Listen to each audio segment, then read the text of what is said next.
You have a dodecahedron or some other complex regular polygon so that it's made of surfaces. And then to each surface you assign a set of color and frequency changes. And then each surface can run its program independent of all the other surfaces. So you slowly build up a program on each surface, but then you can also cut into this polygon and remove chunks of it to reveal another polygon inside it that can have different programs written for each of its surfaces. And then you set these things slowly rotating one within another on several levels, and you're beginning to approach a really shoddy example of what these things are like that you see in this space.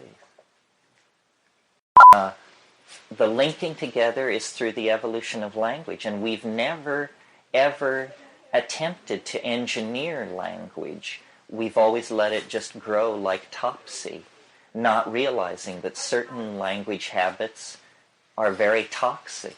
Certain language patterns give permission for very detrimental ways of thinking. I mean, for instance, the subject-object relationship in English, or the assignment of gender to things that goes on in a lot of languages. These are habits of language that then become tremendous social problems for their inheritors. The use of the word it. It's raining. Yes, it's sunny. or what is funny. Or the I. I mean, there are languages where there is no first-person pronoun. The only way you can refer to yourself is by the extremely clumsy form, this person. This person thinks, yak, yak. And at 1 hour and 20 minutes, it comes, and it comes as a wave. It's almost like a very sheer silk scarf just drops over me. Just settles over, and I think, oh my God, here it comes. And then it comes, and it's a wave of hallucination. And if I gauge it, but at that point I smoke.